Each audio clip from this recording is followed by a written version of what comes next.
Students, good morning.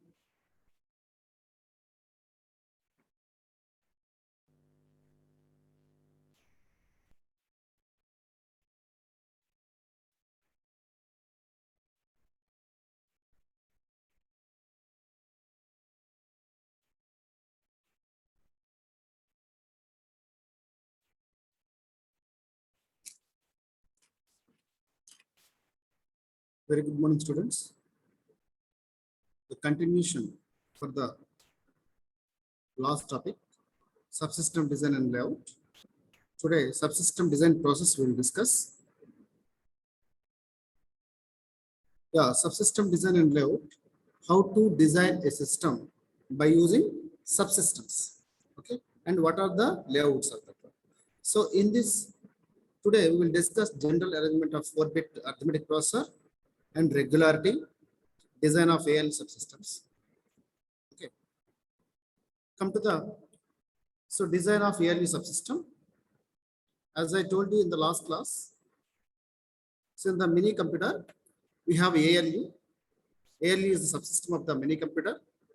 We can implement all the functions of the ALU using adders. Okay. See, this is the diagram of a computer. So the computer has ALU and control unit and memory, IO ports, and IO devices and IO devices. So the CPU or the computer will interact with the IO devices through its IO ports, and so memory is used to what, to store the data or to write to try the store and retrieve some data. So that is the function, that is the role of the memory. So next one is, see, arithmetic logic unit is a digital circuit used to perform, as we know, all arithmetic operations and some logical operations. Arithmetic operations are nothing but addition, subtraction, and logical operation, you know, ANDing, ORing, XORing, all these things, NAND and NOR. Okay. The ALU represents the fundamental building block of the central processing unit of a computer. Modern CPUs contains very powerful and complex ALUs. Yeah. So that means a system or a computer performance is depends on the CPU performance. So what is the CPU? CPU is nothing but central processing unit, which holds both control and arithmetic units, arithmetic and logical units. So the CPU powerful, the power of CPU depends on the arithmetic logic unit. So that ALU design is very important in this. The purpose of ALU is to perform mathematical operations, as I told you, and similarly logical operations. Okay.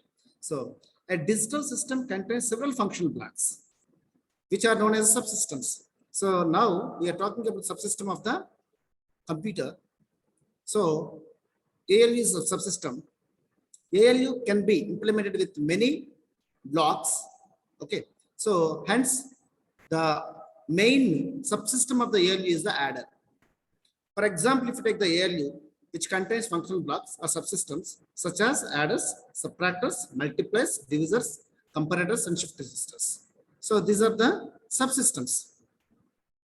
For example, if you take the 4-bit ALU, so 4-bit ALU is nothing but what? An ALU which can add 4 bits of data. 4 bits of data means, so to add, for addition, we need at least 2 bits. So A is 1 bit and B is 1 more. So I need to add A plus B. I need to do A plus B. For this operation in the binary, what happened? So what is the size of the A? What is the size of the B?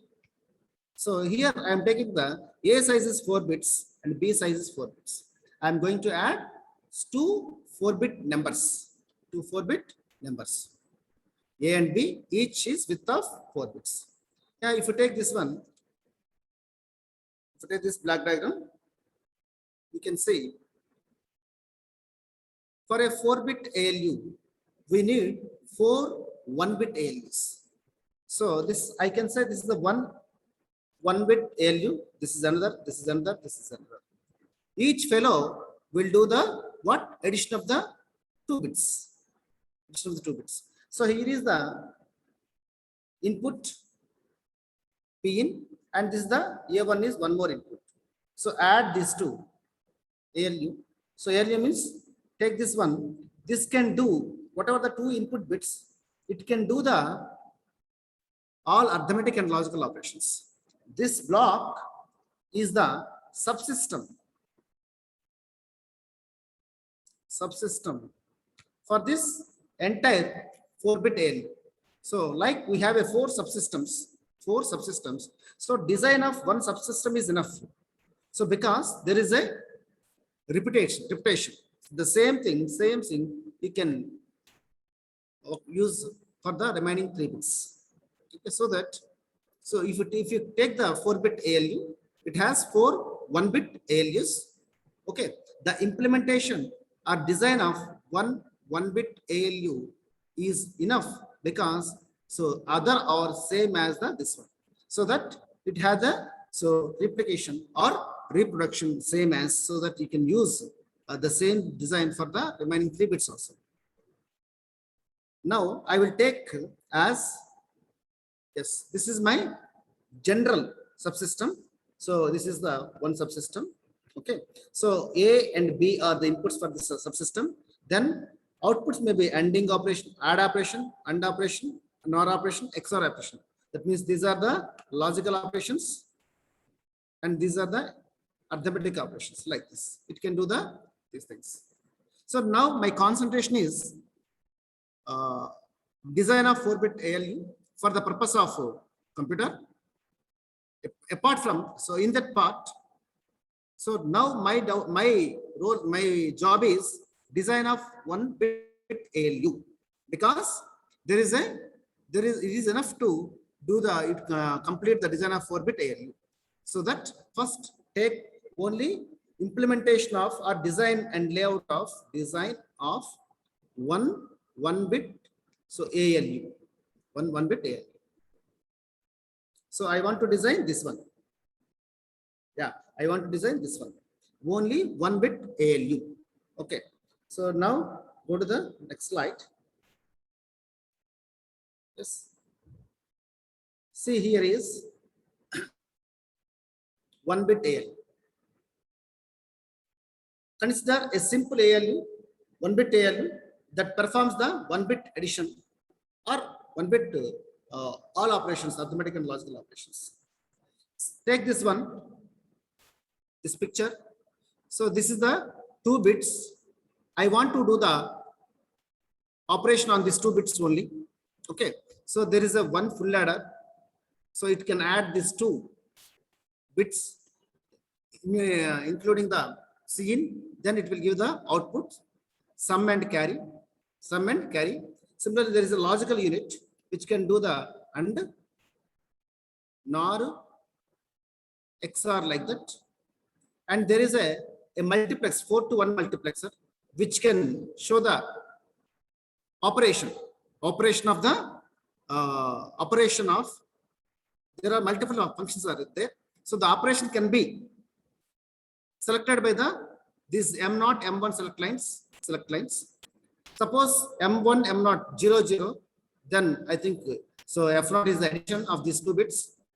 If it is 0, 1, okay, then so AND of these 2 bits will be the output. And if it is a 1, 0, then so NOR of these 2 bits will be appear at the output. And if these 2 are 1, 1, control bits are 1, 1, then XOR of these 2 inputs will be appear at the output. So like that, so in the first stage, there is a full adder is required.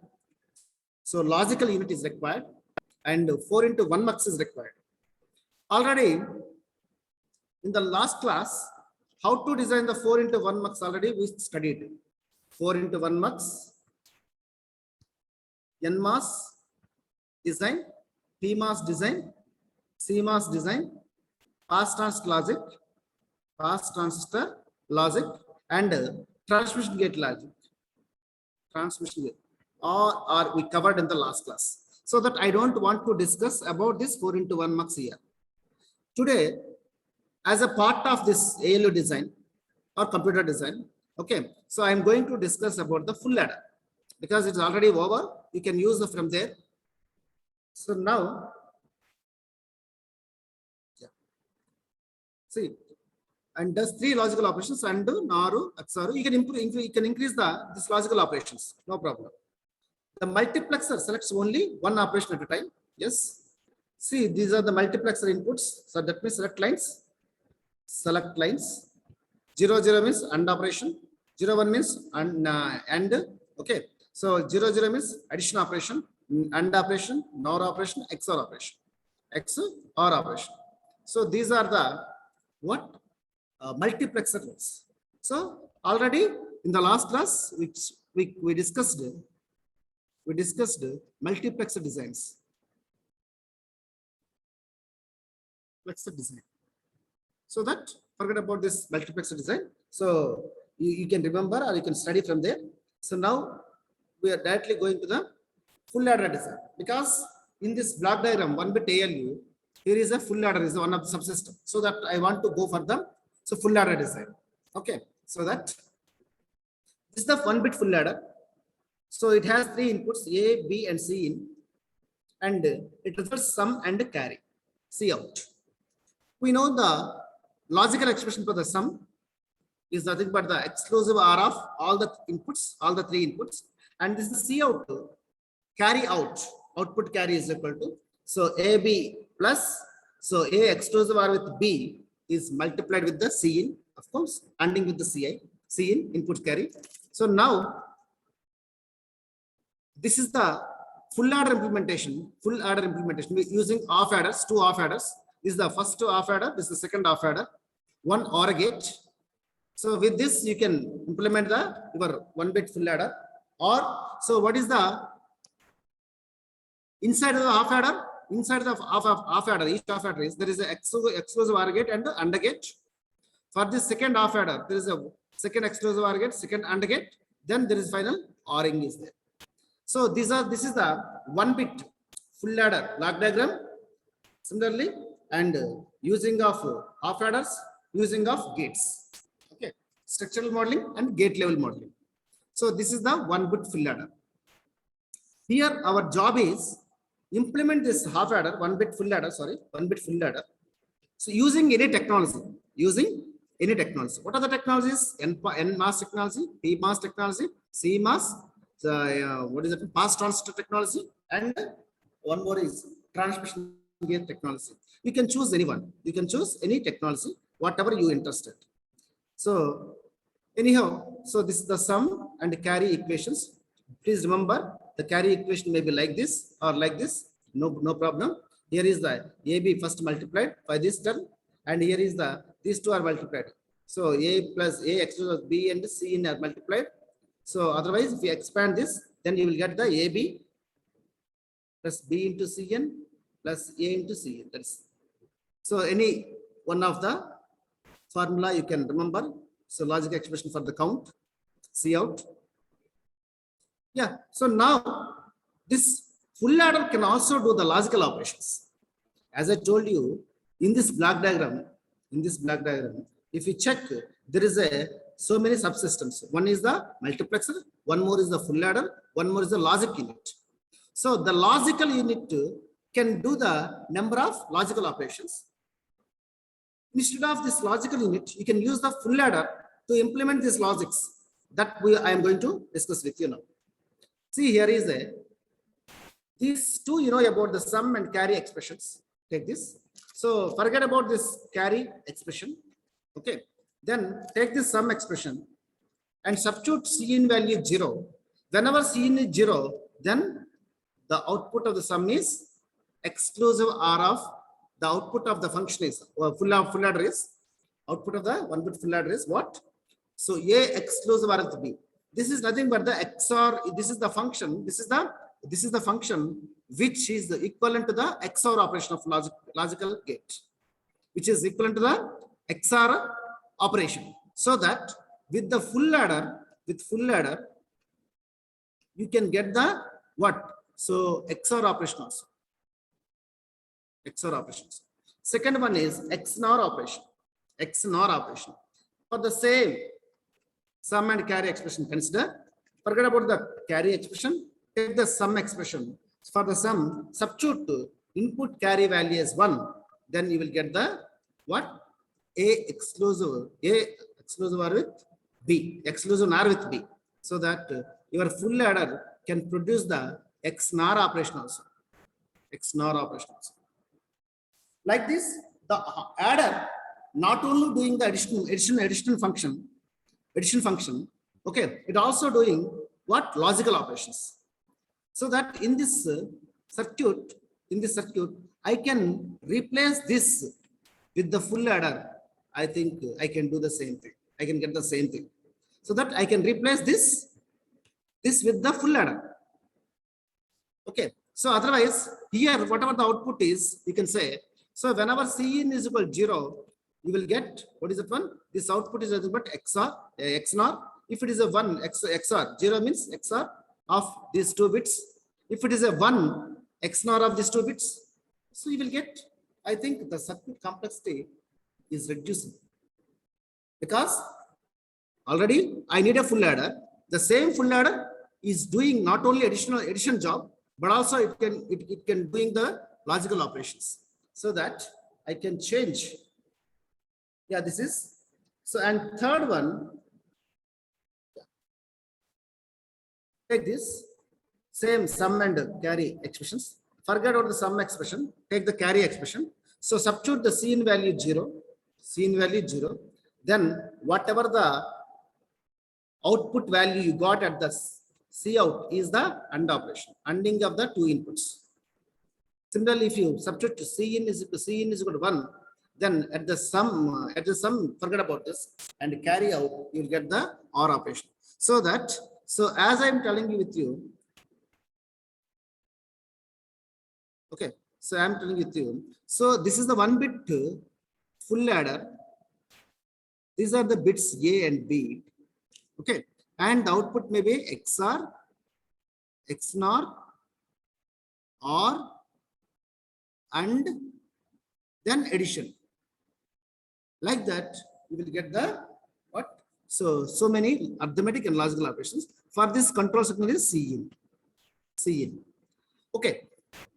So now the importance of 1-bit full adder is it can be used for the addition and also used to produce the logical expressions, logical operations.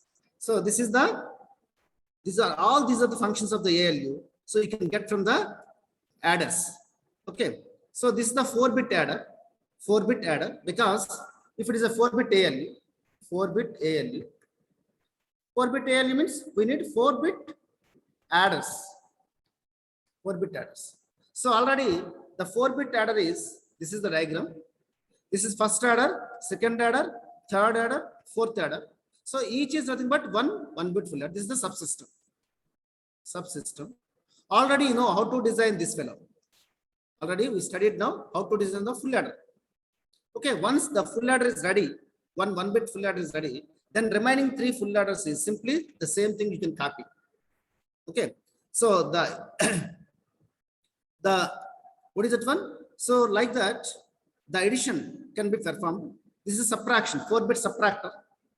Okay, subtraction means I already told you A minus B is equal to A plus B bar, B bar. B bar is nothing but complementation of the B value. To make the complementation of B value, so I am passing the B through the inverters, through the NOT gates.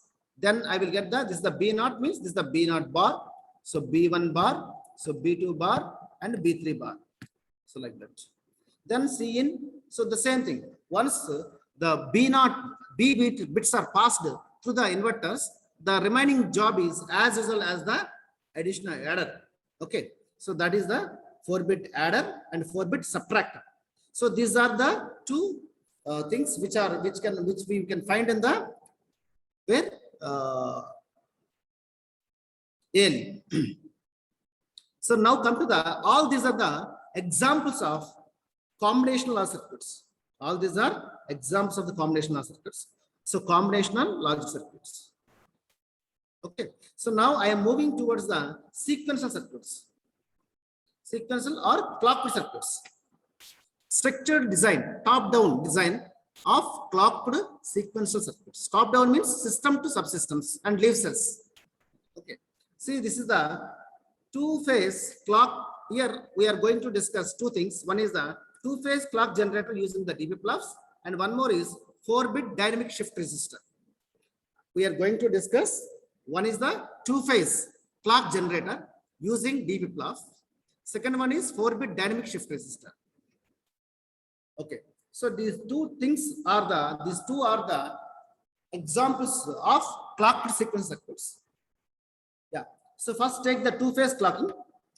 So what is the use of the two-phase clocking? How can you produce the two-phase clocking? Where it is applicable, we will discuss now. It will be level sensitive design, no racing, glitches or hazard problems, no screw problems. So I think by using a two-phase clocking, we can avoid racing, glitching and hazard problems and screwing problems. Okay. So data is allowed to become stable before any further transfer takes place, and there is no chance of racing condition occurs. So these are the two benefits of the two-phase clocking. But first of all, we will see what is the two-phase clocking, how it is look like.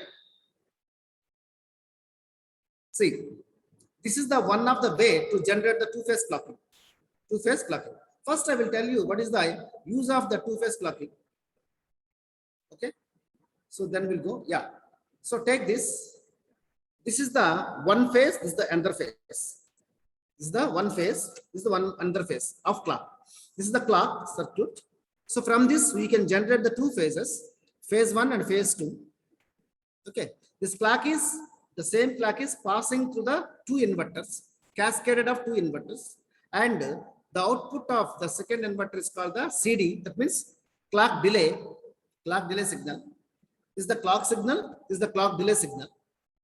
Okay, that means because of the inverters are cascaded, then the signal is passing to inverters. The same clock will be appear, but the signal will be appear with some delay. Okay, so what is the advantage of two-phase clocking? The two-phase clocking advantage, take this phase 1 and phase 2. These two phases may be widths are adjusted so as to get the maximum benefit. So this is the, for example, if you take, this is the one combination circuit or logical circuit, what it may be. This is one combination circuit. This is phase 1, this is phase 2.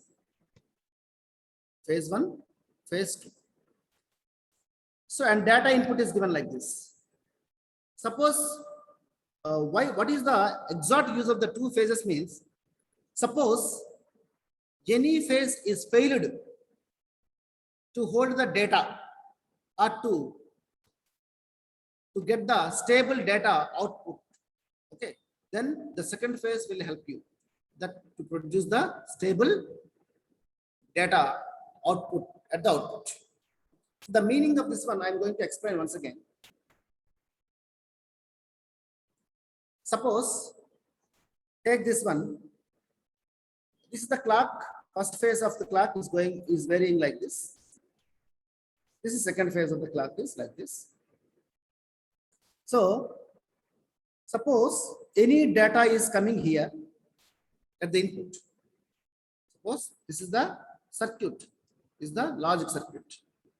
This is the phase 1 I told you. This is the phase 2. So they are varying, both are varying with a fixed amount of time interval. Now my data is given like this, data bit. Data. What happened? Suppose if the, see, so data is entered, data is already given, but the data entering into the circuit is depends on the clock or the phases of the clock, two-phase clocks. So that if you take the only one clock, that is the phase 1, suppose this is already the phase has changed here. Suppose at this moment of time, if the data input is applied, since the phase 1 is in the low, so the phase 1 is at the moment it is in the low level, so that it will not loaded into the circuit. Clear? Suppose if this 1 is waits until to here, until this time period, then it can be detected. Suppose the input sequence is, here is 1, Here it may be 0. Then your circuit fails to catch 1. It catches only 0. So, okay, because whenever the input data 1 is applied, at that time the phase is low. When the input is 0 bit is applied, the phase is high, so that your circuit will get the only data bit 0, and it loses the what catching of the data bit 1. So that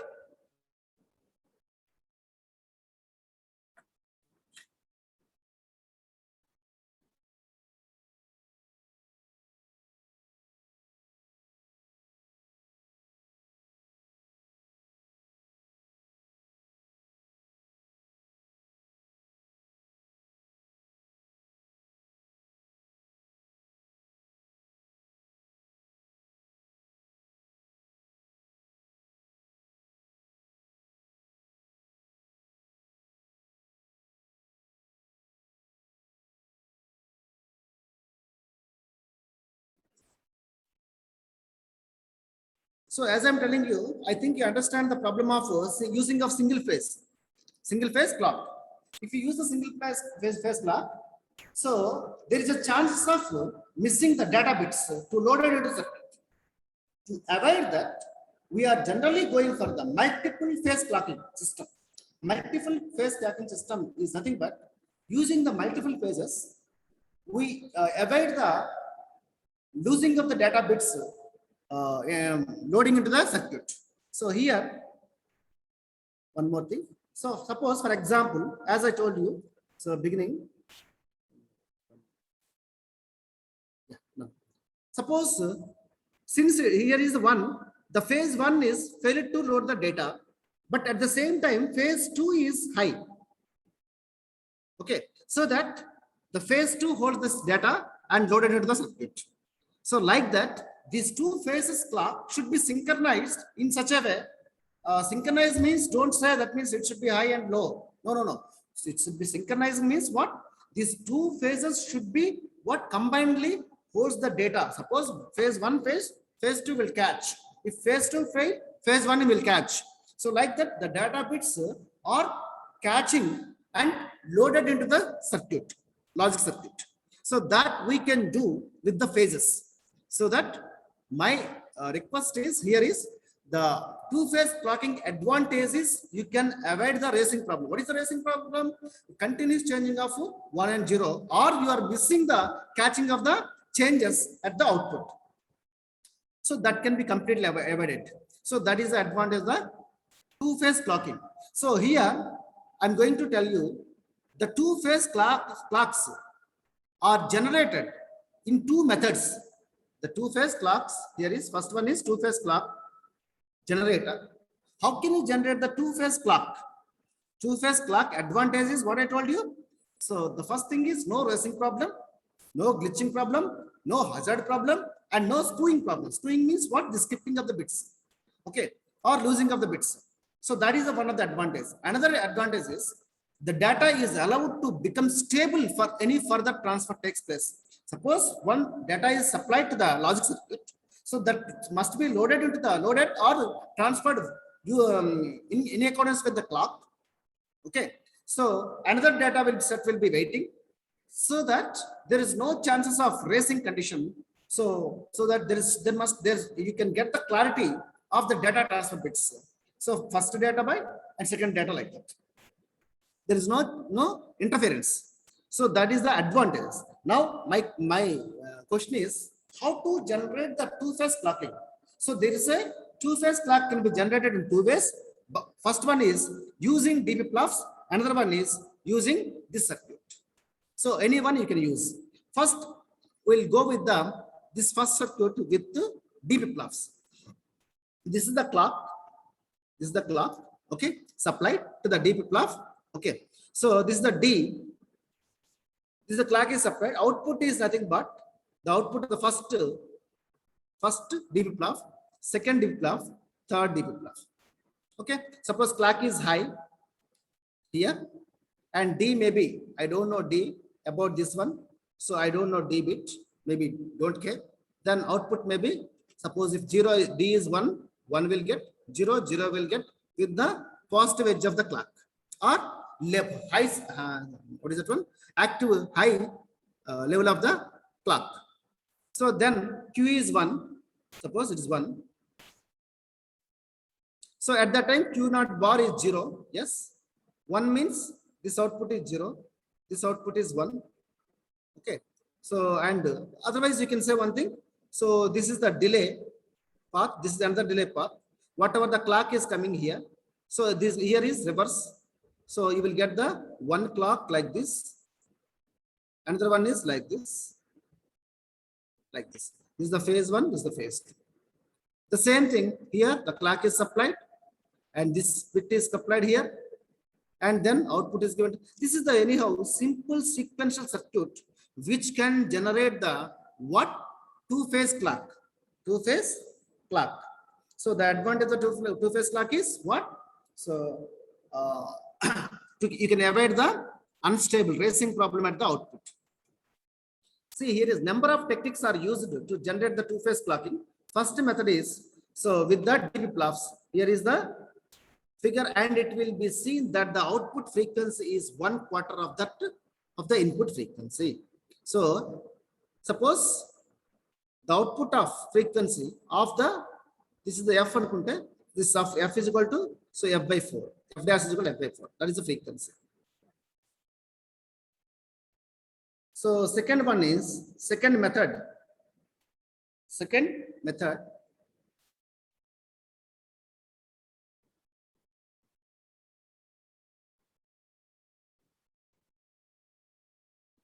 Second method, a very simple arrangement using combination logic and generating two-phase clock at the frequency of the single phase input clock is set out in the figure. Yeah, this is the clock, CL clock. Okay, so this is the clock delay. Same clock is appear here, but with some delay. Then, so this is the one AND gate. Phi 1 is the AND operation of these two, and second phase 2 is the OR operation of these two clocks. So that phi 1 is equal to this. Phi 1 is equal to, so clock C ANDing with the CD. This is the C plus CD. So both are different. Okay. So suppose this is the clock. This is the clock. Phase 1 is this one, and phase 2 is this one.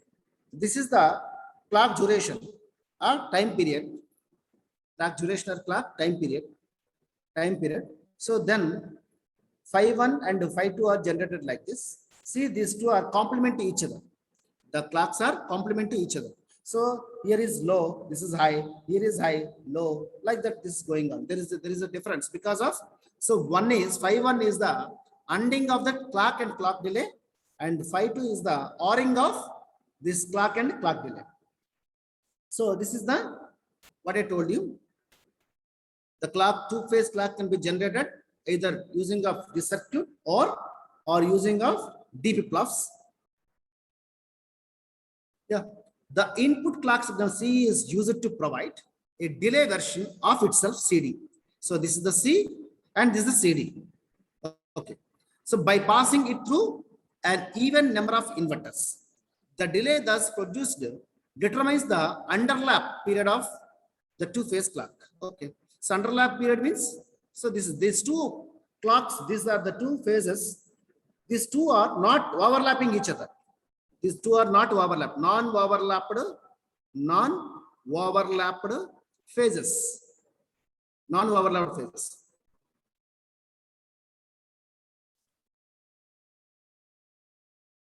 Waveforms are shown in the figure. The phase 1 signal phi 1 is generated by ANDing C and CD, and phase 2 is, I told you, so ORing of C and CD. Okay, so clearly the minimum underlap period will be that generates by the delay to the two inverters, and this is also the increment by which the delay may be increased by adding further inverter pairs. If you want to add more delay, you can add more inverters. Only in this circuit we use two inverters. If you want more delay, you can add more number of inverters. So another one is charge storage. I think in the circuit, in the circuit. So this is the flip-flops are used to store the information. This flip-flop, flip-flop are used to store the 1 bit of information. So how to store this information? That is called the charge storing. Charge storing.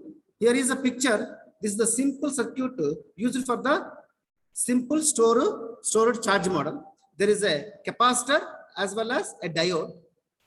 Okay. So capacitor is nothing but gate channel capacitance, CG, square CG. Okay. So now a feature of sequential circuits is a facility to remember or take account of previous condition.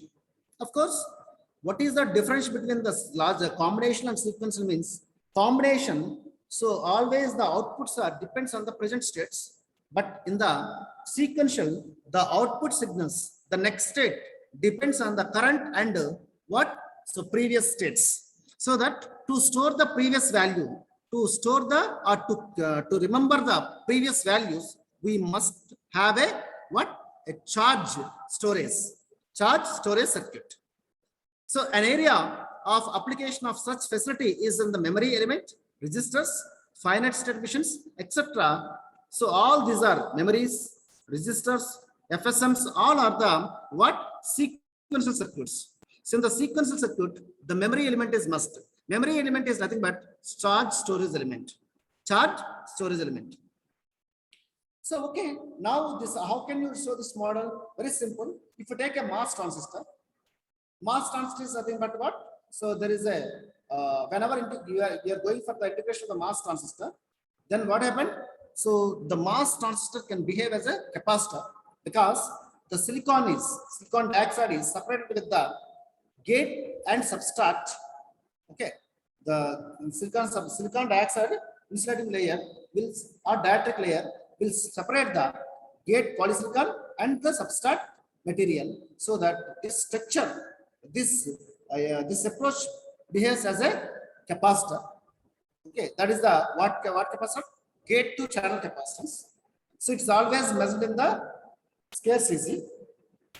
So storage is known as the dynamic storage. Dynamic storage, since in a reasonable short time, stored charges will leak away and will have to be refreshed if the data conditions are to be retired. Yes.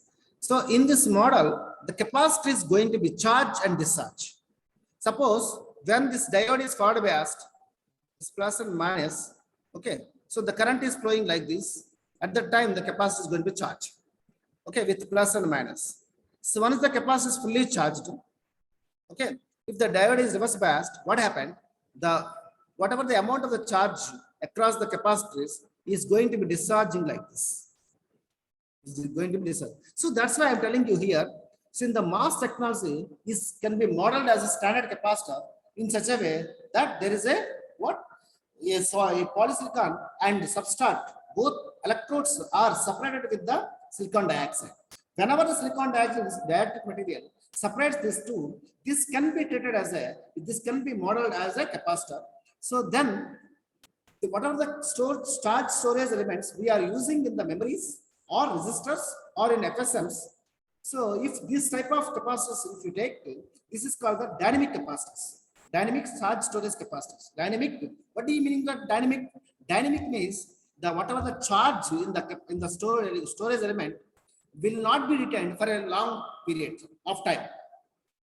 There is a if the time is more, it's going to be discharging. It's going to be leaking the value.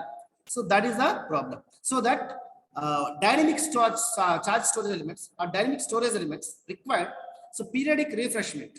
So means if after suppose for example there is a 5 dynamic charge elements are there, then by for all these elements can be charged. Okay, so for every 5 seconds, 5 nanoseconds means before the 5 nanoseconds there may be some value. Suppose I stored 1 because of this charge leakage. So it may leakage. So it may be the value stored at the capacitor may be decreases. So it may be logic 3 volts already I charged. I stored 3 volts, but now it may be a 2.5 or 2 volts. Then what to do? So 1 volt discharged. So that what to do, we must be keep in our mind whenever there is a dynamic storage elements are there. So they must be definitely they have a what is that one leakage problem. So they cannot retain the values, okay, the charges present across the element for a long period of time. So that we need to get the get the advantage of these dynamic resistors or dynamic storage elements. We must be charge them periodically. So okay, at a fixed interval of time we must be charge them. So whether they are leaking or not leaking, so we must be keep this process continuously. That is the charge element, charge storage. I think you can understand this one. So very simple model of the charge storage is what? Capacitor in series with the diode. Okay, so this capacitor is nothing but the gate to channel capacitance. Okay, this capacity value may be what? So 1 by 100 picofarads. So voltage may be across the capacitor may be 5 volts. Then current is equal to 0.1 nano amperes. Then hold time is equal to hold time is equal to how much? 0.5 milliseconds. Okay. Considering the charges on the gate capacitance, the leaking away of the charge is mainly due to the leakage currents IS. This is the leakage current across the channel to subtract reverse the bias diode. This is your transistor. This is the source. This is the drain. This is the gate. Okay. What is saying? Why the capacitor is leaking the charge?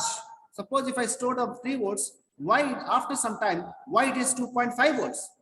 So means there is a leakage current in the transistor. There is a leakage current. What do you mean by leakage current? So the leakage current is from due to the channel to substrate. This is the channel and this is substrate. There is a diode formed like this. So due to the reverse biasing of this diode, the currents of leakage currents are flowing like this. So due to this leakage of the currents, there is a leakage of charge. Current is about charge. There is a leakage of charge.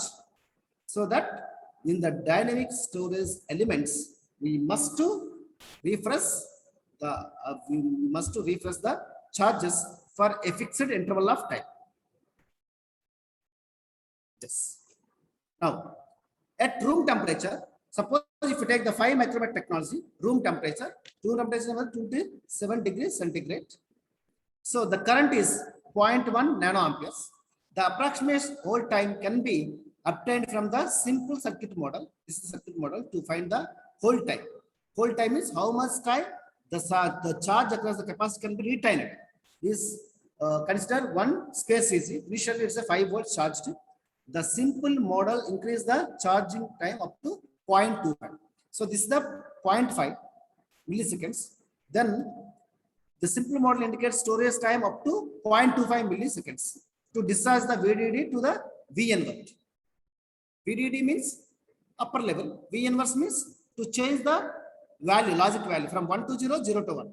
But it should be noted that the current IS doubles per every 10 degrees second rise in temperature, because IS is the reverse current. So there is a formula for the reverse current is, so reverse current IS2 is equal to IS1 current is multiplied with the 2 power T2 minus T1. T2 minus T1 is the formula. So what is saying, for every 10 degree rise in temperature, the reverse current will be doubled. For example, at the temperature T1 is 10 degrees, at T2 20 degrees, at T1 the current IS1, reverse current IS1 is equal to 2 nanoamperes. So what is the current at IS2 is? So you can find the using this formula that I2 current is equal to IS1 is nothing but what is that one? 2 nanoamperes, 2 nano is multiplied with 2 power T2 minus T1. What is the T2? T2 is the 20 minus T1 is the 10 by 10. Okay. So T2 minus T1 is 10 by 10 is 1. So now it is a 4 nano amperes. So at the 10 degree rise in temperature, at the 10 degrees temperature, your reverse current is 2 nanoamperes. but at 20 degrees some temperature, okay, so your reverse current becomes the 4 nanoamperes, means the current is doubled. So that whenever the current is doubled in this formula, if you use this formula, whenever the current value is doubled, see point is the 0.1 nanoamperes. Suppose this current value is increases, what happened? The holding time also, what happened? Whenever the more reverse current means more leakage, holding time reduces. Holding time reduces. When the current is more, IS is more, so leakage is also more. Leakage is also more. Means, so what is that one? Leakage time is more. Leakage time is or more leakage. That's it. Yes.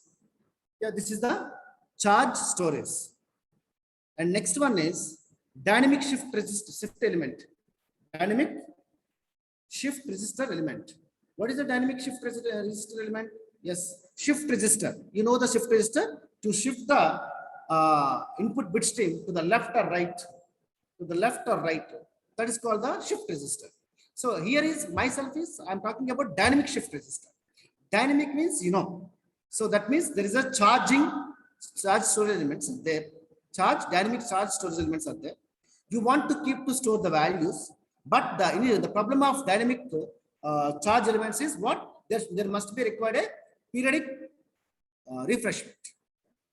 Okay. So if you use that charge element, these charge elements in the dynamic shift resistor design, okay. So how can you design this one? See, the dynamic shift resistor elements are, there are two dynamic shift resistors.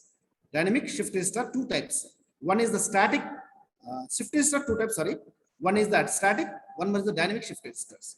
Static shift resistors are composed with the flip-flops and can store the information within them for indefinite period of time. Whenever you are using the flip-flops, then whatever the value stored in the flip-flop, they can be hold it like that only for infinite period of time, indefinite period of time. But when you go for the dynamic shift resistors, but the values what you stored is not retained. So that is the issue. So on the other hand, dynamic shift resistors comprises of dynamic inverters and employ temporary charge storage techniques and hence required frequent refresh cycles to store the data. That is the problem. Okay, anyhow, two types of shift resistors, dynamic and static. Static flip-flops are using, in dynamic inverters are using. Simple thing. Static doesn't require any refreshment, but in the dynamic, we need the refreshment of the data. So the basic dynamic resistor is shown in the picture, have mixed stick and circuit notations. See, remember this one, mixed stick and circuit model. Mixed stick and circuit model. Okay, we'll see. Yeah, this is the one dynamic resistor. This is the stick. This part is the stick and this part is circuit. This is the stick. This is the circuit. That's why I called it is a mixed stick and circuit model. Mixed stick and circuit model. What is the mixed circuit here? Circuit is inverter. What is stick? Stick is a transistor. This is the transistor. This is the inverter. Okay. So this is the NMOS type and this is the CMOS type. This is the inverter, CMOS inverter.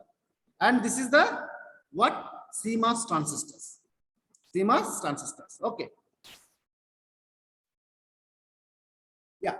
So for this model, the inverter is 2 transistors required. This is 1 transistor, 3 transistors. For CMOS, the inverter is required 2 transistors, and this is the 2 transistors. Total 4 transistors. See, here is a transistors of NMOS, 3 transistors for the NMOS, and 4 transistors for the PMOS. Per storage bit is required. This is for the single bit storage element. This is also single bit storage circuit. So this is the dynamic shift resistor element. Okay, there is a lot of things are there, but time is over. That's why I'm going to stop here. So I hope you everybody understood. So please, students, you can ask your doubts now. If any doubts, please